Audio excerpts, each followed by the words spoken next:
So I don't know about you guys, but when I think about Christmas, I think about staying home and binge watching every single Harry Potter movie I can. But this year, Netflix decided it would be funny to take the Harry Potter movies down. So I did what every logical person would do and cancelled my Netflix subscription and decided to load up Hogwarts Legacy instead so that I could still get my fix of Harry Potter this Christmas.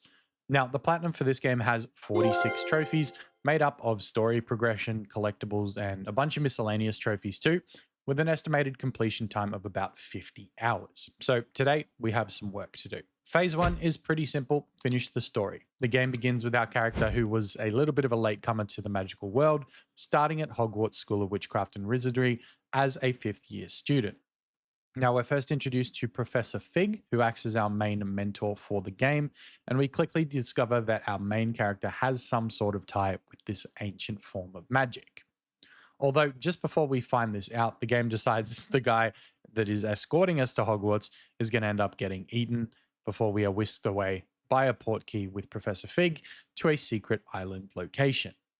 Now, once on this secret island, our protagonist discovers that he can actually see traces of ancient magic, which leads him to like this magical wall, which ends up being a portal.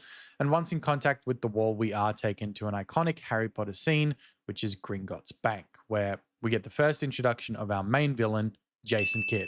I mean, Ranrock. Ranrock, his name is, yeah.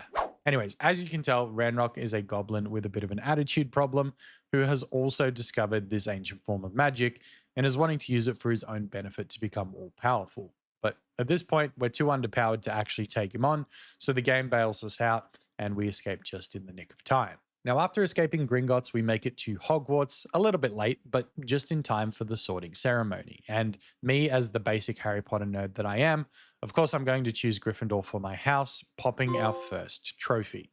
Although to gain the Platinum Trophy, you do have to do a few things related to the other houses as well, but I'll get to that later in the video.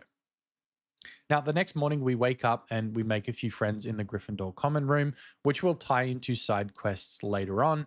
And we're also introduced to Professor Weasley, who, alongside Professor Fig, kind of helped to catch up the skills to that of the other 5th year students. And to do that, she gives us the field guide.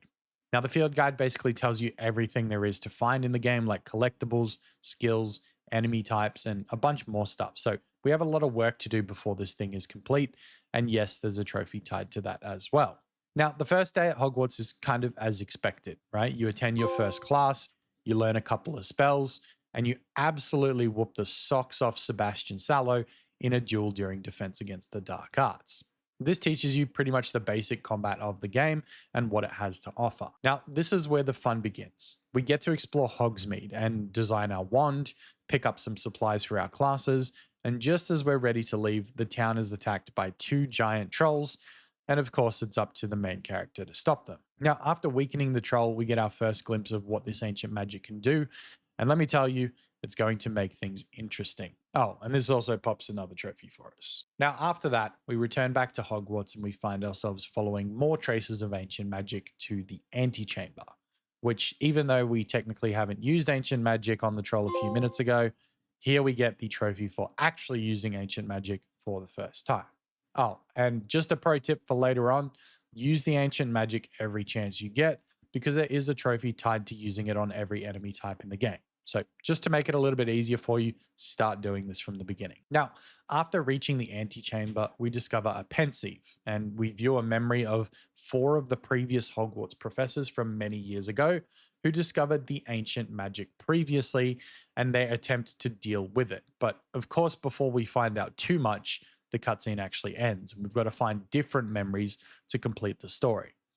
After viewing the memory, the 4 professors actually appear one at a time as paintings on the wall in front of us, but we see the first one here and they ask us to help them in discovering what this ancient magic means and also to help stop Ranrock from using it for his own desires. Now, at this point, we're also introduced to talent points, which is going to upgrade our spells, and we score another trophy for finding the map chamber as a Gryffindor. And yes, that's the important part, finding the map chamber as a Gryffindor specifically.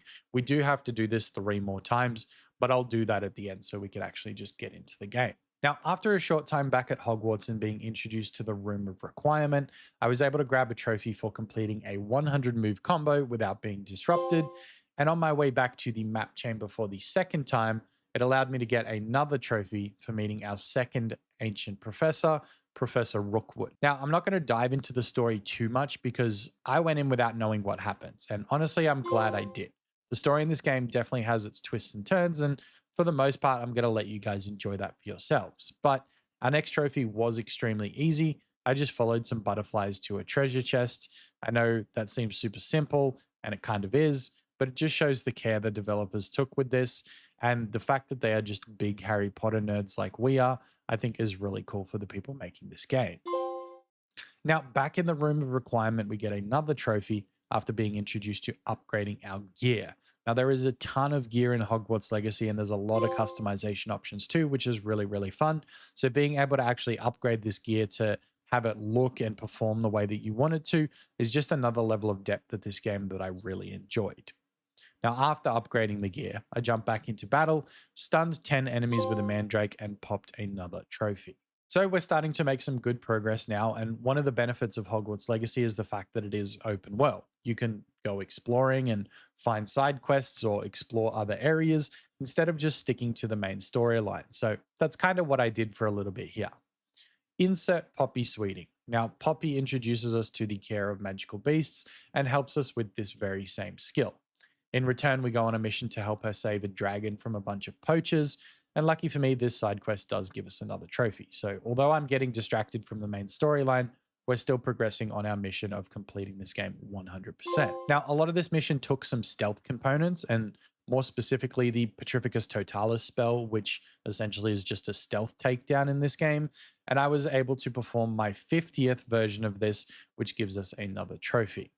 After saving the dragon, we returned to Hogwarts and learnt our last spell for another trophy before using that final spell to actually complete the final tier of one of our challenges in the field guide and upgrade our gear a third time, leading to the third times a charm trophy. So back to back, we got a couple of trophies here in really quick succession, adding to our progress of this story so far. Now, jumping back to the actual story missions, this is where things actually start to get interesting.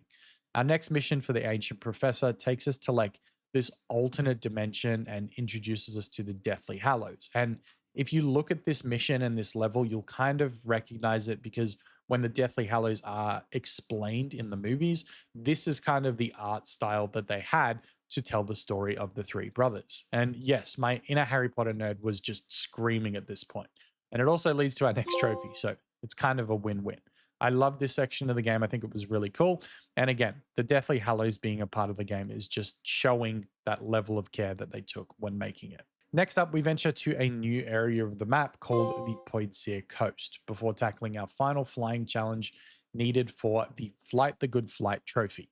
Again, just another side quest where you have to do a bunch of broom races against a time trial, and once you complete them all, you'll actually get a trophy for it. Now, in case you can't tell, I'm kind of back to side questing at this point because it is so easy to get sidetracked in this game, but it really does it in the best way possible. My next side quest was to rescue a phoenix from some poachers and take it back to the room of requirement where it could be safe. Another somewhat easy side quest, but still super immersive in the Harry Potter world. Now, after saving animals, I completely reverted my kindness for them by flipping a cow over 10 times because the game told me I needed to do so to actually unlock a trophy. So I did that before actually jumping on the back of the grap hook and riding it into battle and using it as pretty much a battering ram on a bunch of enemies to discover the last pensive memory. So at this point, we're now nearing the end of the main story. And of course, it's time to actually defeat Ranrock. And while he takes many forms throughout this battle, we're still able to take him down somewhat easily, giving us our last story trophy. So now comes phase 2, the cleanup. The cleanup started with completing Poppy Sweeting's side quest to save a few more magical creatures from poachers before attempting Natty O'Nei's side quest, which was simple enough. You just had to follow a bunch of mission points to help her find Jack Harlow's cousin Theophilus. And upon taking him out, we gave the Avenging Gazelle trophy. With 2 out of our 3 relationship line trophies complete, we may as well finish Sebastian's too, which pretty much follows the attempt of his journey to heal his cursed sister, which takes him down a dark rabbit hole. And it is here where you can actually learn the 3 unforgivable curses.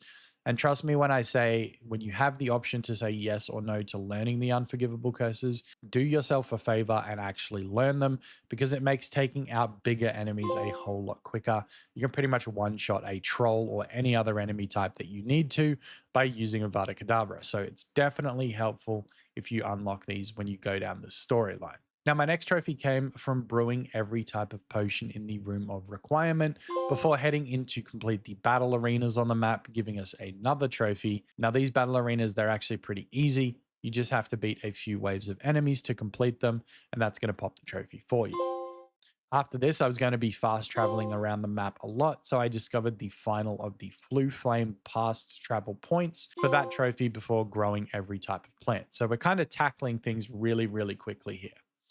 Next up, I went to the room with a view trophy, which was for reaching the highest point in the headmaster's upper study. And yes, you have to have the higher level of Alohomora unlocked to actually do this. So the next trophy we're going to look at is actually the Demi Guise collectible trophy for finding all 33 statues for the groundskeeper. Now, he's terrified of these things. For whatever reason, he's just really scared of these little statues that are posted around the map. This mission does take a lot of time, so I suggest you follow a guide to significantly speed up the progress. However, the actual unlocks is what you're looking for in this quest. So being able to find some of these statues for the groundskeeper allows him to teach you the higher levels of Alohomora, which then allows you to go back and do that previous trophy I mentioned by finding the headmaster's upper study. So these two kind of go hand in hand, and it's really helpful if you just do them back to back. Now, returning to the rumor requirement, I was actually able to breed every type of beast for the nature of the beast trophy. And then we set out to discover our final can dungeon required for the intrepid explorer. 65% of the way through here, our trophy list, and making good progress. I was finally able to get the finishing touches trophy for using ancient magic on every enemy in the game, and also another trophy for completing my final Merlin trial. The Merlin trials are pretty simple. They're just little mini challenges that you have to do at certain points around the map, but there is an absolute ton of these. So this takes a long time to do. So me just simply saying, oh yeah, I finished my last Merlin trial doesn't actually give depth to how difficult and how long this actually took. This one takes a ton of time, so be ready for that. After doing the last Merlin trial, I was actually able to finish my final side quest by finding all of the flying keys around the castle to unlock a chest in the common room to find out what was hiding in there. And that leads us to finishing the school year and also winning the House Cup, which, you know, as a Harry Potter nerd is kind of the ultimate achievement, right? And after winning the House Cup, I was actually able to reach level 40, spending my final talent points and completing the last of my collections, giving me 3 more trophies. Finally, all that was left to do was to start new games with each of the other houses and reach the map chamber as Slytherin, Ravenclaw, and Hufflepuff for a trophy each, and these are pretty much the same. So I suggest cloud saving just before the sorting ceremony to skip that intro mission, and so you don't have to repeat it 4 times. I will say though, the game does switch up if you choose Hufflepuff, and it actually takes you on a really cool trip to Azkaban Prison, so enjoy that when you get to it. And finally, after finding the map chamber with all of the Hogwarts houses, we are awarded the Platinum Trophy. Overall, Hogwarts Legacy was an absolute blast to platinum. The trophies are really clear, most of the missions are fun, the story is good, and even the side quests are interesting, even though a few of them take a long time. So if you're looking for a Harry Potter experience this Christmas, I 100% suggest downloading Hogwarts Legacy and attempting the Platinum Trophy.